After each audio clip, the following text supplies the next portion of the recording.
Thanks for joining a couple of 90s kids. You're listening to Stuck in My Generation.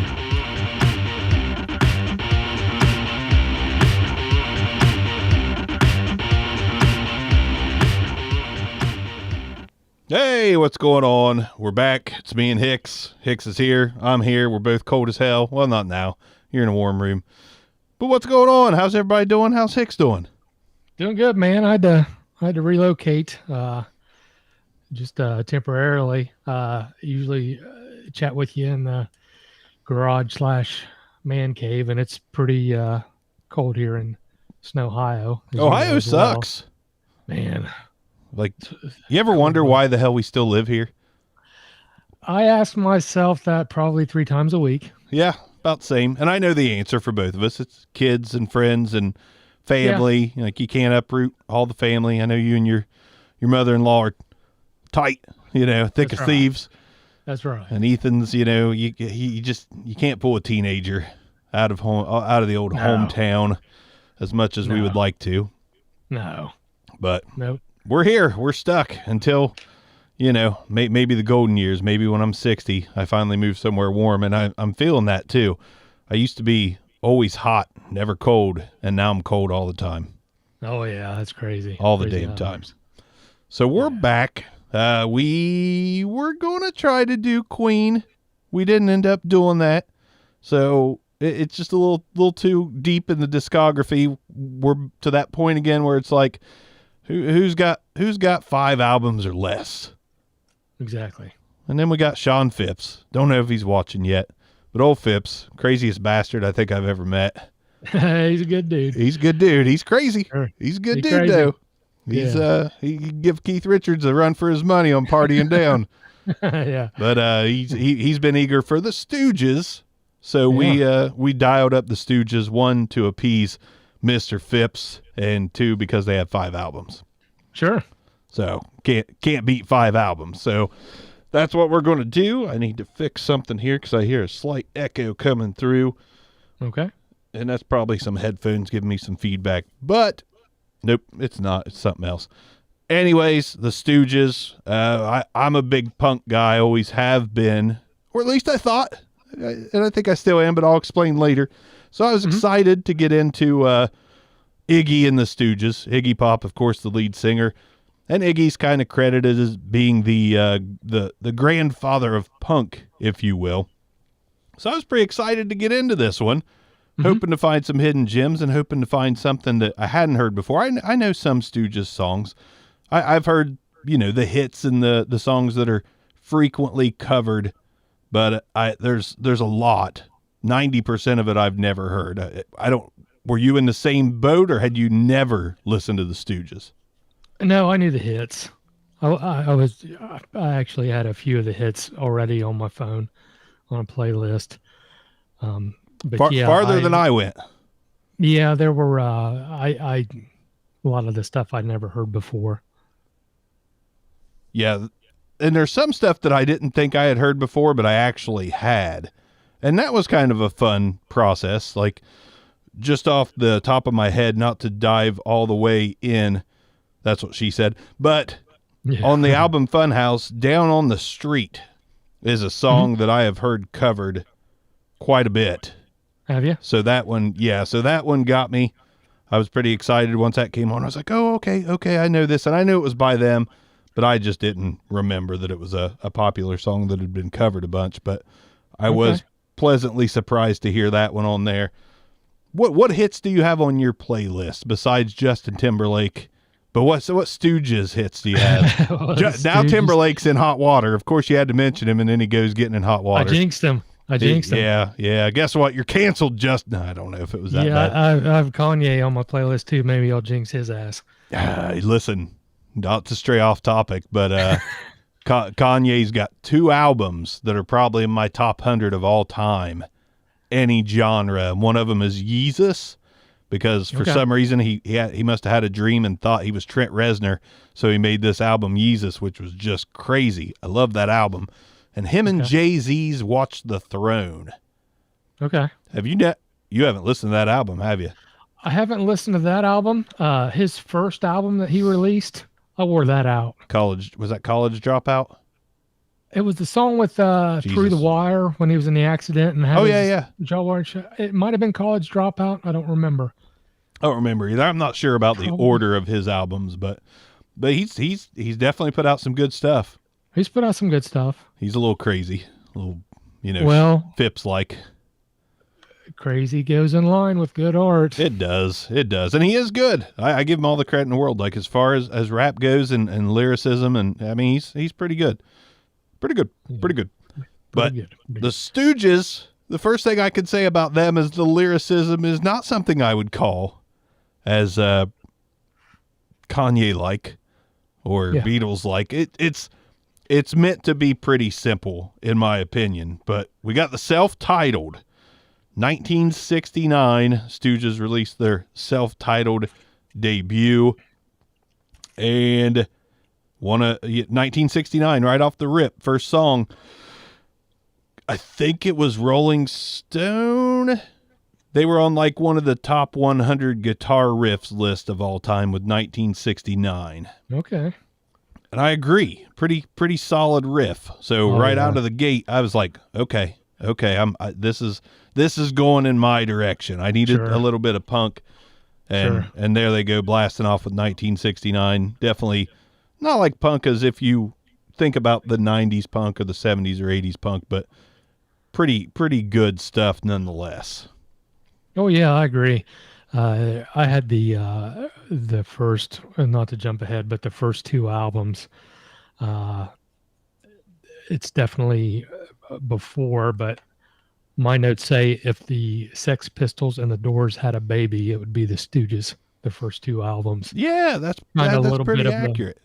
A little bit of the Jim Morrison vocal rhythms, kind of like not all of it, but a little bit of that. But that very first album, I thought, man, a lot of that music could stand up today if it was released today. Man, it would catch my attention, and I'd be picking up the phone and calling Barker, saying, "Man, you gotta listen to this shit. You got to check out the Stooges, bro." Yeah, I heard that too. I heard. I also kind of gathered from initially listening to the first album, a little bit angrier and faster Stones. Like some of his, maybe not the music itself, but maybe it's just my whole thing with the 60s and 70s. But I heard just a little. I want to say Jagger influence. I feel like was in his voice a little bit, but he just wanted to take that and make it a little faster, a little more upbeat, and a little more abstract, which abstract I think is a good line for the Stooges. But 1969, great song. That's a great song. It was one of the ones that stood out to me initially. Wanna Be Your Dog. I think even if you're not a Stooges fan, I feel like at least half the population knows that song. What a great song. It's a damn good song. Wanna Be Your Dog, I've got written. It's a classic. Oh yeah, I don't want to say it's like the foundation. I don't even know what to classify the Stooges as, what genre really, but I mean, it's definitely laid the foundation. The guitar playing, oh my gosh, it just really kicked my ass.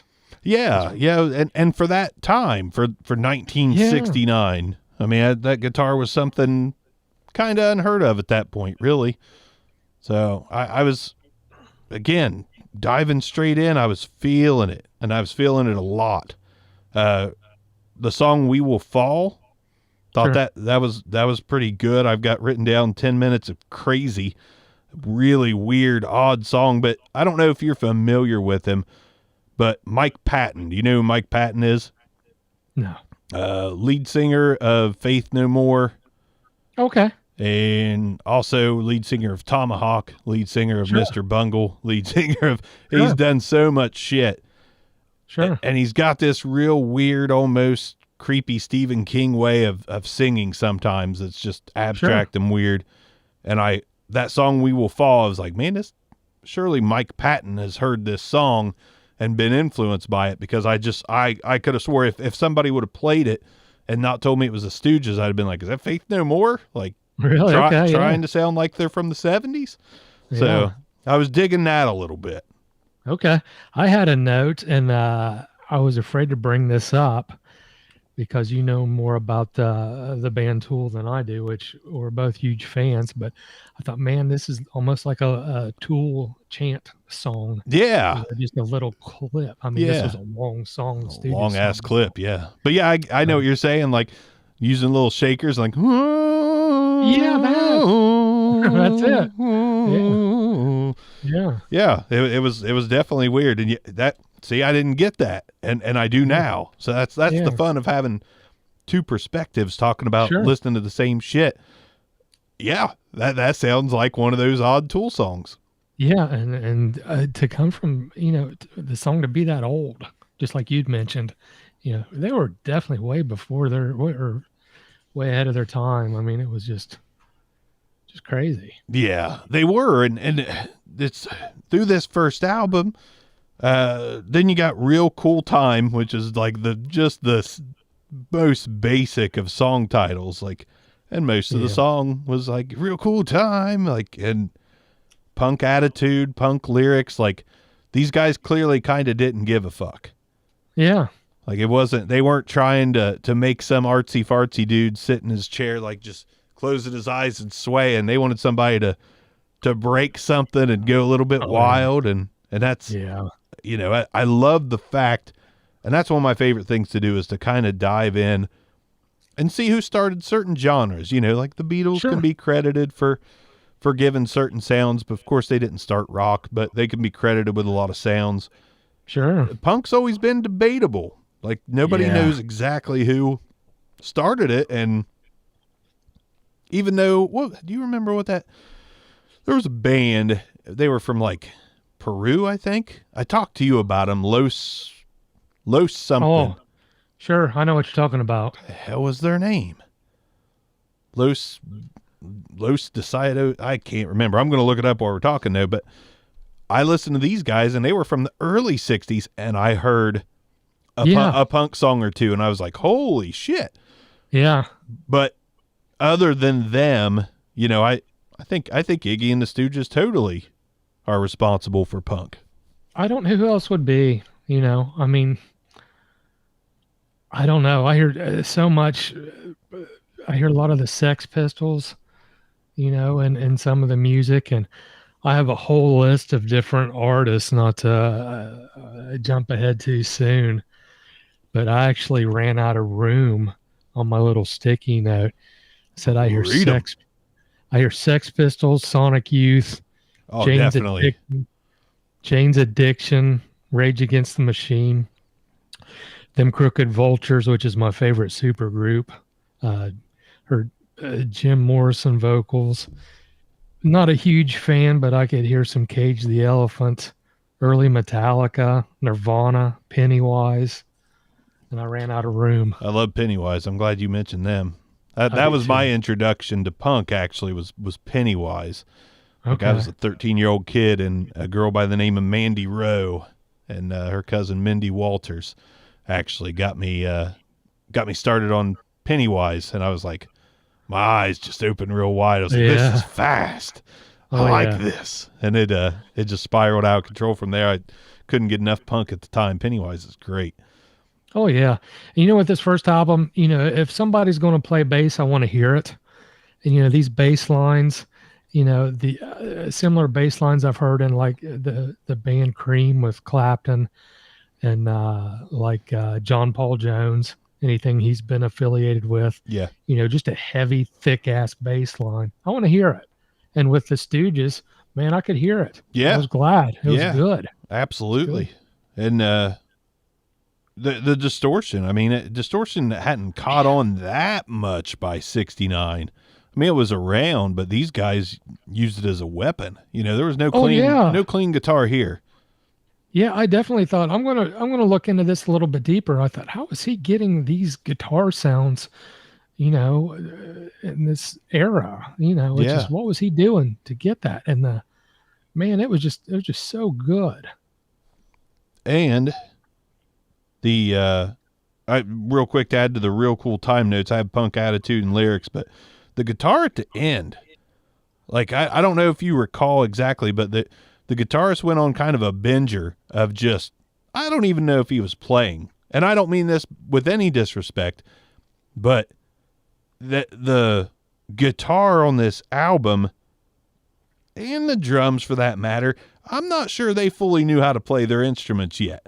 Yeah. On this album. I mean, they learned enough to make an album, and it sounds good. Don't get me wrong. I play guitar like shit, and I can make something that sounds good just because, you know, you just kind of got that ear for music. I've always been a guy that picks up the guitar and plays his own shit. I've never really played anything else, but Sure. I'm not good, but I can make it sound like I'm good, even though I don't know what I'm doing. And I kind of feel like the Stooges were doing that. I feel like they were able to make a song, even though they weren't exactly proficient at playing their instruments yet. And I can appreciate that a little bit, because that's when you get some real crazy ass sounds, when somebody's not trying to be, you know, you got people that do vocal acrobatics on American Idol. Yeah.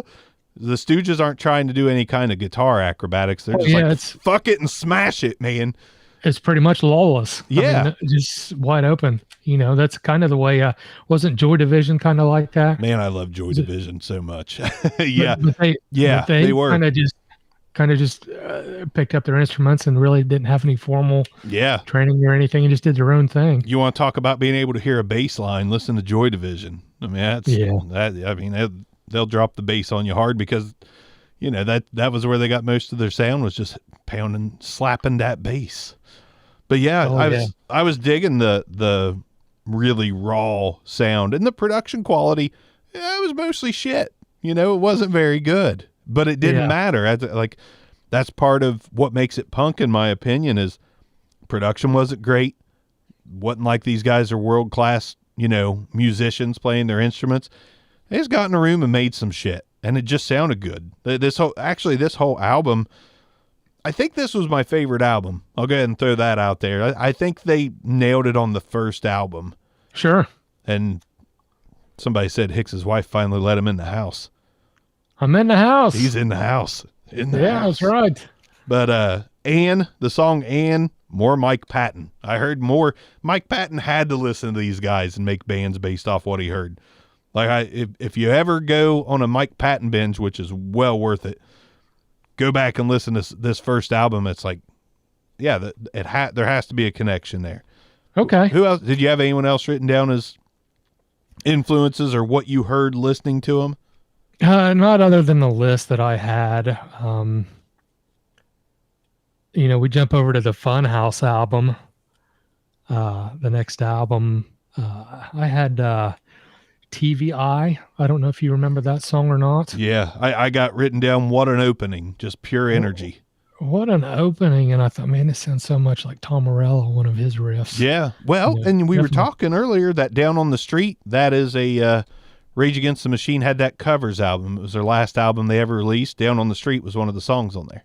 Was it really? Yep. So that's a good ear, hearing some Rage, because, you know, Rage, that they were definitely an influence. Sure.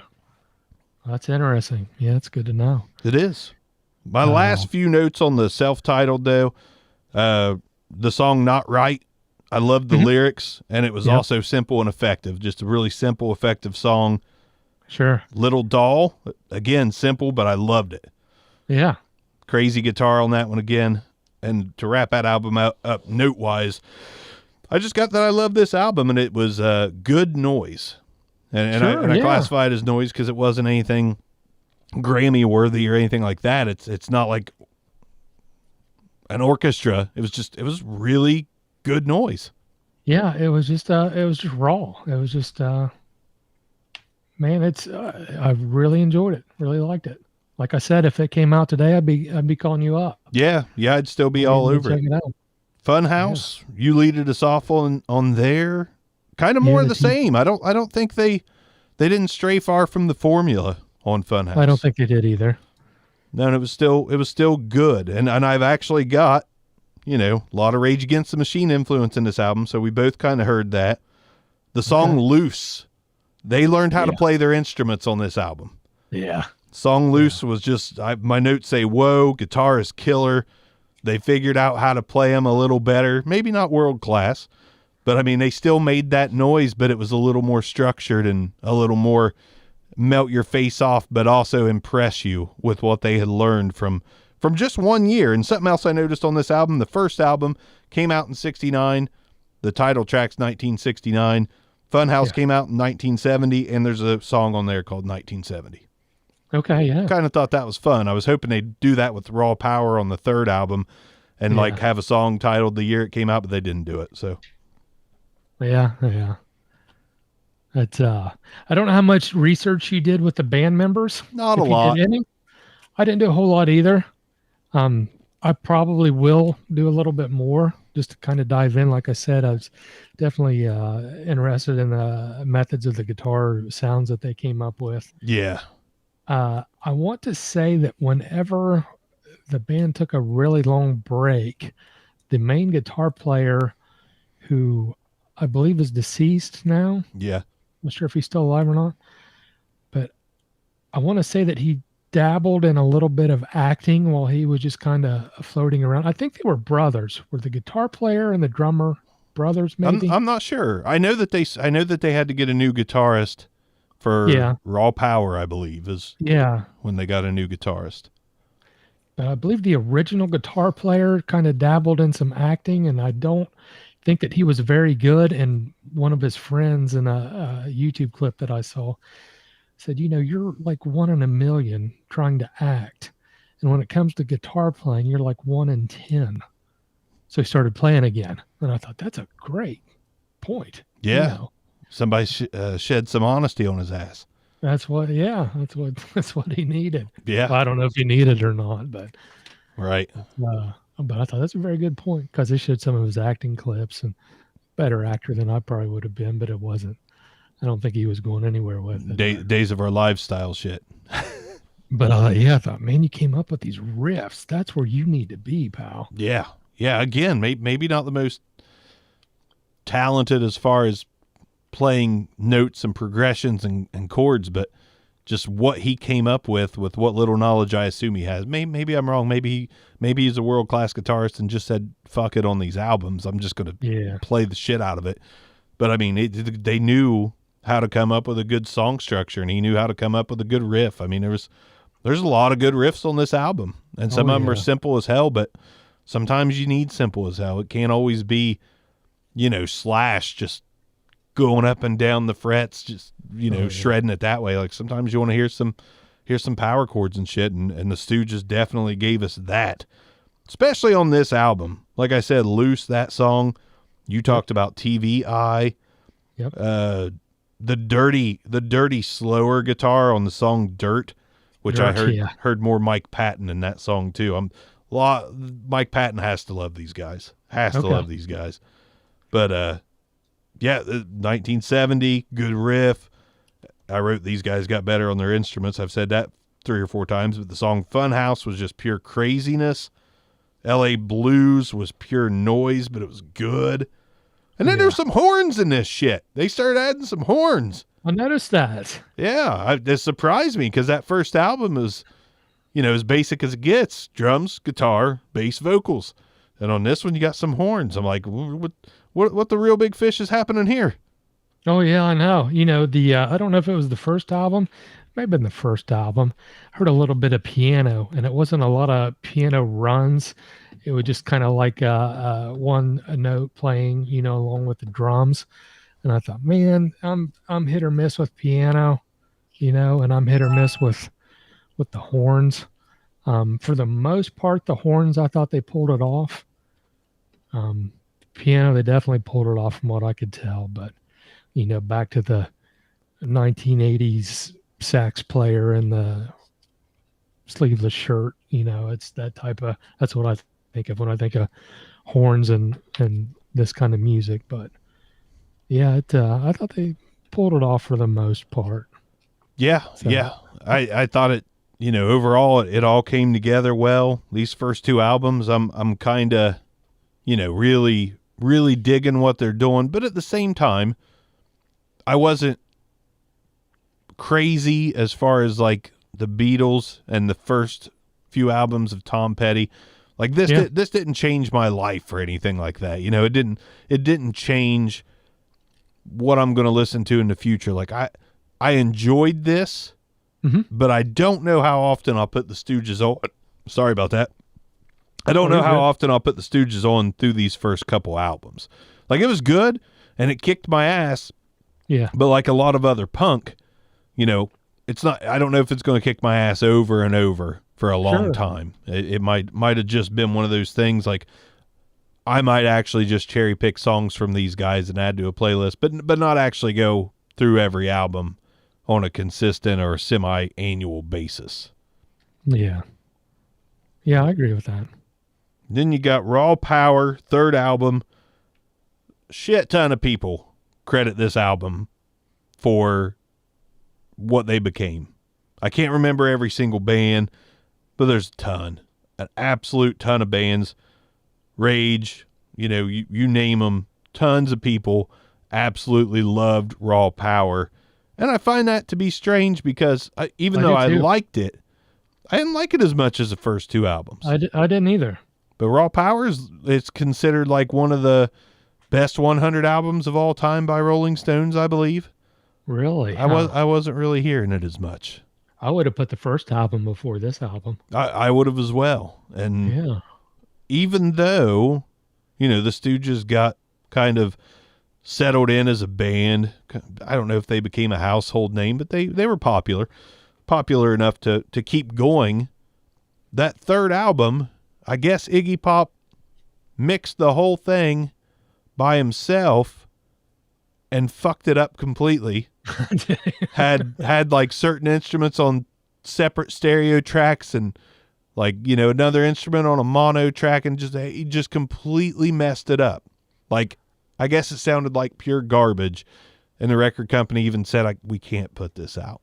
You fucked this up royally.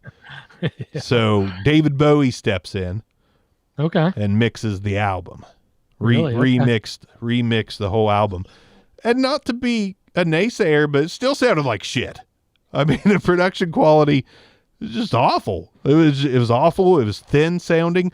Didn't make a difference because when it comes to punk, I don't need a pristine Tool-like album. You know, you listen to the newest Tool album, and it's like, what'd they produce this with, man? A golden hammer and some, you know, platinum, you know, recording tape. Like, this thing sounds about as crisp and clear and pristine as digital as it gets. Sure. Not the Stooges' Raw Power. Sounded like they all got in a room and recorded it on a Fisher-Price cassette recorder. Yeah. You've got me kind of wondering now. I want to dig into the David Bowie and Stooges relationship, you know, or if there was a relationship afterwards. I think there was. Let me see. I know there was a lot. I probably should have wrote down everything that I read, or at least tried to remember. But I know that I'm pretty sure Bowie was a pretty big fan. So under the recording, we got, it might take me a little while to read over that. But a lot of folks said that this was the, after Bowie mixed it, it was considered to be the loudest album ever at that time. Like, it was mixed at a really high volume as well. So, I mean, there was a lot of craziness that went into the making of this album. And I'm not exactly sure how Bowie got involved. I know I read it, but yeah, I got nothing. That's too much to read. Wikipedia's got too much damn information. Yeah. Oh, that's okay. That's definitely something we can look at. But I get it was done in a day. The album was recorded in a day. Really? On a very old board, it says, an Elvis era recording setup. Huh. In a poorly lit, cheap old studio with very little time. And to David Bowie's credit, he listened with his ear to each thing and talked it out with Iggy Pop and gave him ideas, and they kind of worked on it together, and David Bowie convinced him to let him fix it in his way. So, yeah, I did not know David Bowie was involved with that at all, okay. But apparently he was. Okay. Yeah, that's interesting. See, trying to find all those references too. There's so many people that said that this was their legacy and influence. Critics and journalists hailed the album as a punk rock legacy. By far the most important punk record ever. Steve Jones from the Sex Pistols, there you go, claimed that he learned to play guitar by taking speed and playing along to Raw Power.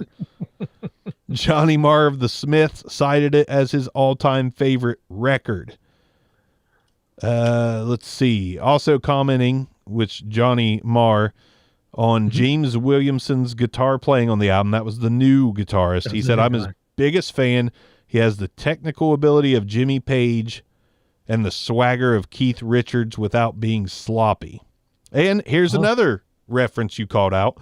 Thurston Moore of Sonic Youth said that it was one of the albums that shaped his life and music. Really? And Kurt Cobain says that it was his favorite album of all time, Raw Power. Henry Rollins of Black Flag has Search and Destroy, a song from the album, tattooed across his shoulder blades. Nikki Sixx called it his biggest influence.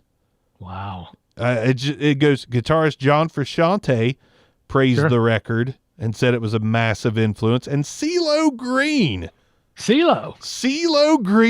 it's one of his favorite albums, stating that it seemed like it was all done in one take. Good fucking ear, CeeLo. It was.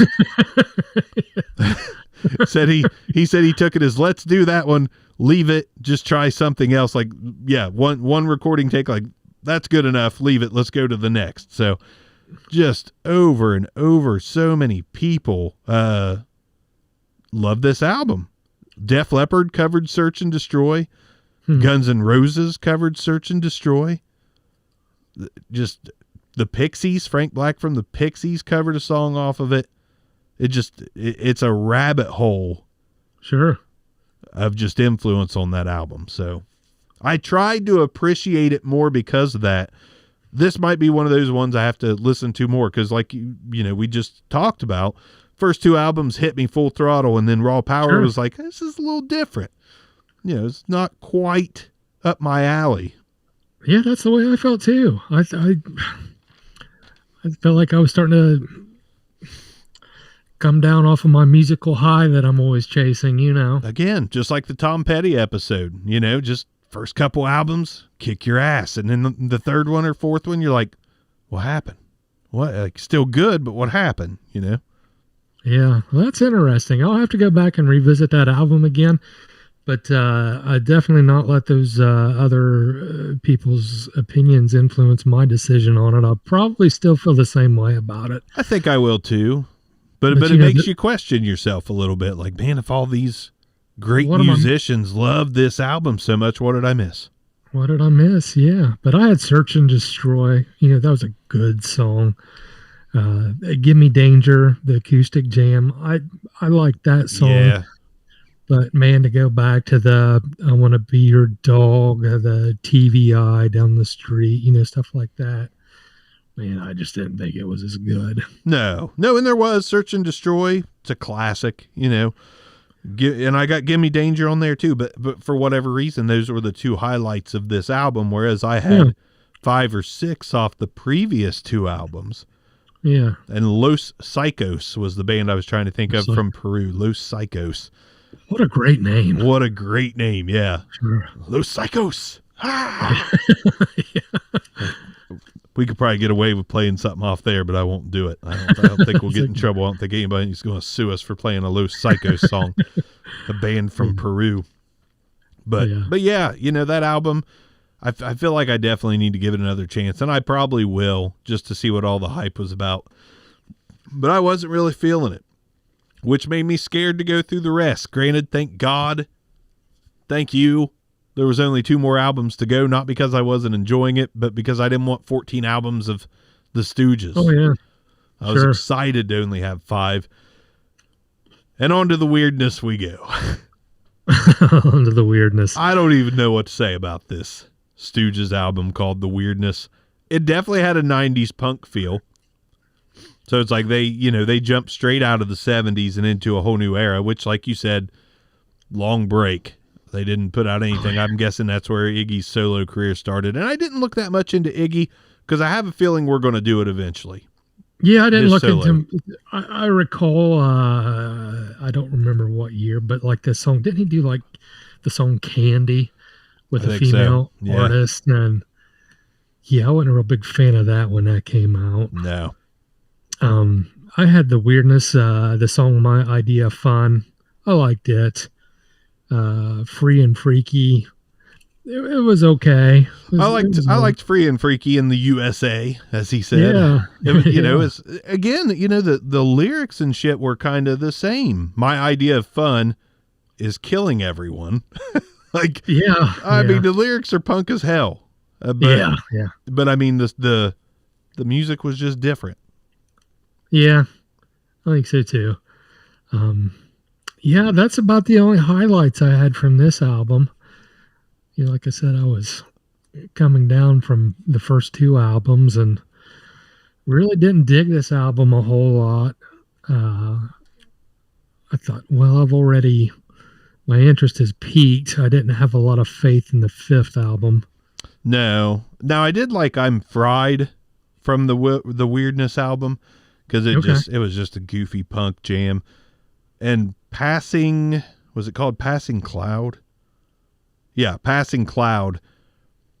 I had to write something about it because it just took me aback. Like, this song comes on, and we got a punk band playing with what sounds like a crooner.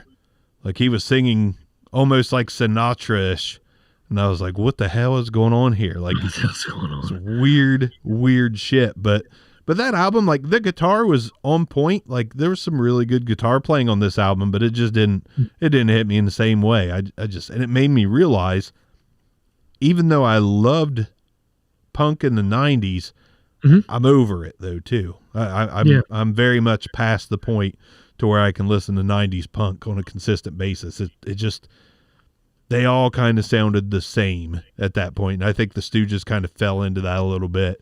Tried to make a newer version of themselves with the Weirdness album, and I wasn't feeling it. I think the Weirdness is a perfect title for it.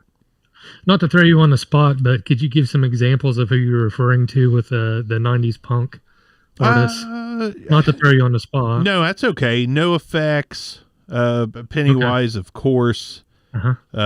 Even though it was a little more ska, Less Than Jake, I was a big fan of them. MXPX, Okay. Blink 182, obviously.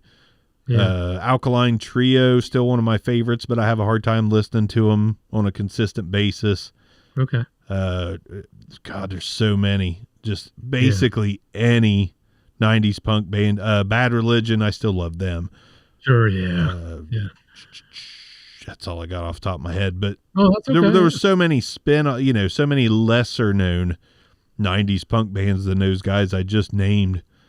And I just wasn't, I loved it at the time, but it really has passed me by. Like, I guess getting a little older and hearing something as good as the Beatles and hearing something as good as, Tom Petty, and being a Tool fan and just starting to get into the more complex arrangements and music. I still love punk, but it just isn't the same for me. Now, granted, there's exceptions. I can listen to the Misfits any day, any Yeah. day, put the Misfits on and I'm good. Put the Misfits on. Yeah. Dead Kennedys, any day. I can listen to it any day. Pennywise is close to that status for me because I special place in my heart since I heard them first. Sure. But yeah, a lot of the pop, I should say pop punk. The Descendants is a band I should have named. I can listen to them anytime. Yeah. That's the best pop punk we'll ever get, in my opinion. But the poppy punk from the 90s, besides, the Descendants, just, sometimes it borderlines on goofy. And I feel like Yeah. the Weirdness borderlined on trying to be goofy. Yeah, I noticed. I want to rewind time a little bit, but I did a little bit of reading about the Stooges, and somebody had brought up, was it the Dead Boys? Yeah, I think I I read don't something know. about that. I know of the Dead Boys. I don't know. Do you know much about the Dead Boys? Nothing. Okay, Absolutely nothing. I don't either. I've heard other musicians bring them up, and I don't. I don't know too much about them. That'll be something else to look into. Could be. See, I hadn't even heard of them until I read something about the Dead Boys in here. Okay. And Yeah, I don't know much about them. Makes me wonder though. We were talking about the start of punk and MC5. You kind of discovered them recently. I've known of them Sure. for a while, but never dove in. I don't remember what their timeline was, but Okay. that'll be a band we check out eventually. But I think they came after Iggy and the Stooges. I'm just not 100%. I would guess that. So you got album number 5, the final album, at least that we know of, called Ready to Die. Album cover gave me a kick because, you got a 60-year-old Iggy Pop standing with dynamite strapped around him, shirtless like he always Yeah. is. And, I could see that being his attitude. Like, I've lived a full life. I'm ready to die if I must die. And Yeah. instead, it's 2021 and he's out on beaches and friggin', swim trunks, still not wearing a shirt, Doing push-ups. doing push-ups, chest and stomach still looking like that guy from, oh shit, I forgot. Cartoon Network. What the hell was that? Aqua Teen Hunger Force. Oh, yeah. That meme of his body. Most people probably don't know that's Iggy Pop. But we get to Ready to Die, and I felt like it was better than the weirdness, Yeah. but I still wasn't digging it. And there was a new guy in this album. I talked about hearing Mike Patton on the first 2 or 3 albums. All of a sudden, Iggy Pop sounded like Marilyn Manson to me. Okay. And the opening track, Burn, I literally wrote down, is this Iggy Pop or Marilyn Manson? Okay. Because it was a little bit of that drawn out, intentional voice distortion of like, I want to be yours, something, I was like, what is going on here? And that could just be him getting old because he's old as shit. I mean, he's in his 70s and still punk as hell, but he's in his 70s. Right. Yeah. But yeah, Sex and Money. Solid song. Nothing mind-blowing. The song Gun. The only thing I wrote down on that song was LOL. The song Gun cracked me up. I don't even remember the lyrics now, but it was like, if I had a gun, would I shoot everyone? I don't even know what it was saying. I can't remember, but I was just laughing the whole way through it. It was a crazy album. Doesn't mean it was good, but it was crazy. And I enjoyed it enough. It was like getting to that Tom Petty stretch there at the end. Like, yeah, I still enjoy it, but am I going to go back to it? Unlikely. Yeah, I think with these the last 2 albums, gosh, there's such a big gap in time.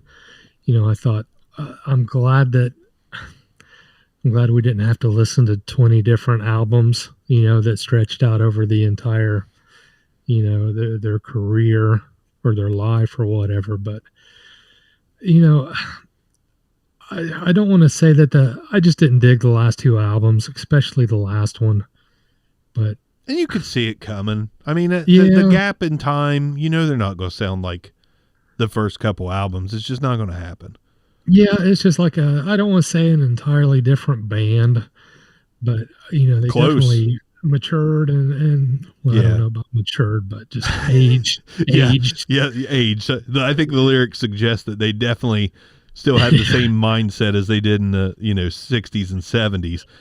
But yeah, age does change shit. I mean, I'm listening to the Beatles and Tom Petty more often than I'm listening to 90s punk because I've aged. It's not because I've changed, so to speak. It's just age will do something to you. So yeah, it's like these last 2 albums. If it were a rock skipping across a lake, there was a huge gap between the rock skipped in relation to these last 2 albums, and man, they just didn't do much for me. No, they didn't do much for me either. I mean, I wouldn't. I honestly, I didn't even have a song. Like the first 3 albums, you got 1969. You got Wanna Be Your Dog. You got Down on the Street. Loose. I was really a big fan of Loose. TVI as well. Like that. And Search and Destroy and Give Me Danger. Like there's songs off each album that I could make a short 10-song playlist with off those 3 albums that I would enjoy. None of the songs off these last 2 albums would sneak in there at all. Not even close. Yeah, and I'll be entirely honest. This last album that I was listening to, my son, he was shopping for a PS5, and we had like 6 devices laid out. trying to get selected to purchase his PS5 from BestBuy.com, and this fifth album was playing in the background. And like you said, that like a band like the Misfits, no matter what kind of mood I'm in, I'm going to listen to the Misfits. If I'm frustrated, if I'm happy, if I'm sad, they're not going to annoy me. This fifth album, while I was trying to do all this, I had to turn the shit off. It's annoying to piss out of you. Just because it was advancing my frustration, or it's feeding my frustration. Yeah. I think the reason, it did kind of the same to me. I'm at work and I'm trying to work, and normally music in the background and I'm good. And this, I was like, I can't fucking concentrate, Iggy. Like, quit your shit and quit singing about, sex and money and free and freaky in the USA. Am I listening to Iggy or Miley Cyrus here? Like, I was so confused. And it wasn't that the music was terrible. It's just, like we said in the last episode, I have to be in the mood to listen to these last two albums. And even if I am in the mood, I'm probably going to pick someone else's punk albums from those couple of decades and not the Stooges. Yeah. And I thought, the first two albums, I thought, if this band was playing and there were no vocals, if Iggy was out of the equation, this music would really grab a hold of me. I'd be really interested if Iggy was out of the equation. If Iggy was with a different band that didn't sound like this, I don't know how much, who's to say, but I don't know if I'd be too much into it. Yeah. I think Iggy Pop needed this band as much as they needed him, maybe. Yeah, I agree with you, and I don't mean any disrespect at all. I don't either. I give credit for what they have done and for what they kind of started, but by no means did I listen to anything and think Iggy Pop is my dude. Yeah, and maybe that'll change on the solo stuff, but as it was really about the movement of the sound, and them just coming up with some noise that sounded really good. I hate to be this way, but I almost feel like there's a plethora of vocalists that could have still made this work back then. Yeah. And I mean, no disrespect to Iggy Pop. Sure. But there's just nothing, I didn't really hear anything special about the vocals. The lyrics were fun. I'm sure those were mostly him. But there just wasn't anything that stuck out to me. Tom Petty's Tom Petty. The John and Paul and Beatles, they're John and Paul. You probably can't make that work with many other people, but really? I feel like the Stooges could have worked with someone else. I could give them that, recommendation as a band as a whole, that they probably still could have made some influential music without Iggy. I hate to say that. I might be wrong, but I just didn't hear anything special out of Iggy. Yeah. It was at the right place at the right time. Yeah. And again, the look and the attitude and the longevity, I'm glad it is Iggy, because he didn't detriment the first three records. Right. He wasn't a detriment to it. I just thought it was more the sound. The more the band, the more the sound, and the fact that it kind of did sound like punk. I mean, Iggy was there with the attitude. I'll credit him with that. He had the right attitude as the vocalist for this band. Yeah. And maybe I'll say this, the first two albums, they were ahead of their time. The last two albums, it's kind of like time went on without them, maybe. Yeah. Yeah, it definitely did. It'd be interesting to see what happened if they'd have just kept going instead of Iggy Pop having a solo career. Yeah, they could have just kept growing better and stronger. I'm kind of hoping that if we do eventually listen to Iggy Pop's solo career, which I admit I'm not really that intrigued to do so at the moment. Right. Maybe one of those situations where I hit shuffle one day on Iggy Pop and see what happens. But I don't foresee him becoming a Billy Idol. Billy Idol started out as a punk vocalist as well. and then went solo and actually had some hits. Yeah. I don't know if I'd be surprised if I felt the same way about Iggy Pop going into his solo stuff. So That's a little a good scared too. And Phipps, if you're watching this or if you watch it after the fact, sorry if they're your favorite band. I still enjoyed them. I mean, it's just, No, me too. you know, talking about this stuff, there's pros and cons. You know, there's pros and cons to everything. There's cons about the Beatles and Stones. That early 60s shit drove me nuts. Sure. You know, but there's no band's perfect. Yeah. And this was definitely not a perfect band. But those first couple albums, you know, I was digging it. I was like, oh, hell yeah, me and Hicks are going to have fun with this one. Oh, yeah. And then by the time I got to album 4 and 5, I was like, oh, fuck, me and Hicks are going to tear this shit apart later. Fuck shit all over this later. This is not going where I wanted it to go. Yeah. And I say this every podcast. It amazes me how you and I both are on the same level. We both, throughout an artist's, you know, a catalog, there's a little family of albums that you and I both, that's it. You know, just a little group. If you and I started a Black Keys-like band, a two-piece band, we just name it We Want Our Asses Kicked, you know? And if you if you can't continue kicking our asses past a couple albums, then we're going to find someone else to kick our ass. Yeah, for sure. So, again, I'll listen to the first 2 albums again and the third one because I really want to give it that chance of trying to hear what these guys that were influenced by the Stooges heard. But I'll probably never listen to those last 2 albums again. I'd rather listen to NSYNC or something than those last 2 albums. I can't do it.